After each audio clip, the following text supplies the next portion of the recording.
Bonjour à tous les élèves de 6e A et B. Pour une fois, je vais faire cours aux deux classes réunies. Alors, aujourd'hui, on va parler de l'orthographe. De l'orthographe 18 étant composé de l'indicatif. En fait, il y a un tableau que vous avez vu avec, d'un côté, étant composé de l'actif, les fameux 8 temps que tout le monde connaît. Donc, certains sont simples, 4 temps simples, et puis certains sont composés.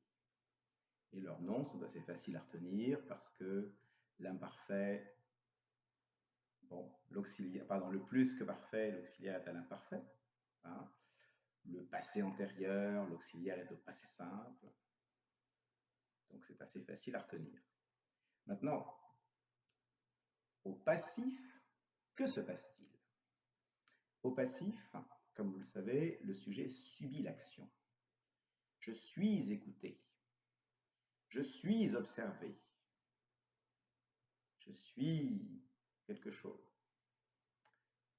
Autrement dit, il y a l'auxiliaire être.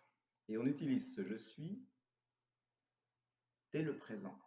Maintenant, je suis écouté. C'est pourquoi on dit qu'au présent passif, on va dire je suis écouté, je suis aimé. Bon, très bien. Et donc, au passé composé passif, on va retrouver l'auxiliaire avoir en plus de l'auxiliaire être. J'ai été aimé, j'ai été écouté. La règle donc à retenir, c'est que pour savoir quel est le temps du passif, ce qu'il faut, c'est regarder le temps de l'auxiliaire, que ce soit l'auxiliaire simple, suis, tu es, il est, ou bien l'auxiliaire composé, j'ai été, tu as été, etc. Si c'est j'ai été, c'est du passé composé, j'ai été écouté, c'est du passé composé passif. Voilà pour la leçon d'orthographe 18. Et maintenant, nous passons à la grammaire 18 rapidement. La grammaire 18 qui comprend plusieurs nouvelles catégories de mots. La première, c'est les adjectifs interrogatifs et exclamatifs. Et ça se réduit à un seul adjectif. Adjectif quel? Parce qu'on peut dire quelle belle maison! Et là, c'est un adjectif exclamatif avec moins d'exclamation à la fin de la phrase. Ou bien on dira mais quelle belle maison! Ou interrogation, je me demande. Bref, avec quel, vous avez à la fois l'adjectif interrogatif et l'adjectif exclamatif. La deuxième partie de la leçon, ça concerne les adjectifs numéraux. Comme vous le savez déjà sûrement, on distingue l'adjectif numéral ordinal, 1, 2, 3, 4, 5, et l'adjectif numéral, mais non, pas du tout. L'adjectif numéral ordinal, c'est donc premier, deuxième, troisième. Où en étais-je? À propos de l'adjectif numéral, donc ordinal et cardinal. À propos de l'adjectif numéral cardinal, il y a le problème du 1.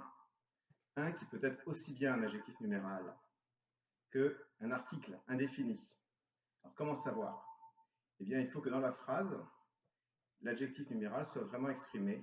C'est-à-dire, par exemple, j'ai une tête, j'en ai pas deux. Et à ce moment-là, ce 1 est un adjectif cardinal et non pas un article. Maintenant, nous passons à la partie la plus difficile de la leçon, c'est l'adjectif indéfini. Vous avez donc 14 adjectifs indéfinis, aucun, certains, différents, main, nul, quelque, tel, autre, chaque, divers, même, plusieurs, quelconque et tout. Alors, certains, ils sont tous indéfinis, c'est-à-dire qu'ils ont tous une caractéristique, c'est que leur sens est un peu flou. Autrement dit, il y a quelque chose d'imprécis, qui peut être le nombre, comme dans plusieurs, ou bien la qualité, comme dans autre. Ou bien ça peut être quelque chose de purement négatif, comme aucun, mais sans préciser aucunement, d'ailleurs, sans préciser aucunement de quoi il s'agit. Alors, aucun, ça peut quand même préciser un petit peu. De toute façon, ces adjectifs indéfinis, ce sont des adjectifs, c'est-à-dire qu'ils accompagnent un nom. Donc, on dira aucun ami n'est venu, ou bien tous mes amis sont venus, sans préciser lesquels. Plusieurs amis sont venus, mais lesquels? C'est indéfini. C'est ça la caractéristique des adjectifs indéfinis. Ils doivent être accompagnés d'un nom, puisque c'est des adjectifs, et ils doivent avoir un sens relativement flou. On a par exemple quelque. Alors quelque qui peut être au singulier. Quelques amis, bien sûr, c'est un pluriel. Quelques amis, c'est un singulier.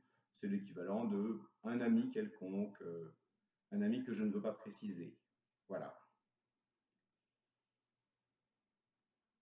Et différent, c'est pareil. Alors, différent, il y a un petit problème avec différent et avec quelques adjectifs de ce genre. C'est que s'ils sont placés avant le nom. Par exemple, si je dis différents amis sont venus, à ce moment-là, c'est un adjectif indéfini. Si en revanche, je le place après le nom, mes amis sont différents. Ça, ce sera un adjectif qualificatif, parce que ça montre une vraie différence. Alors que dans l'autre cas, différents amis sont venus, ça ne montre pas une vraie différence, ça montre simplement qu'il y a plusieurs amis, mais que je ne veux pas les préciser.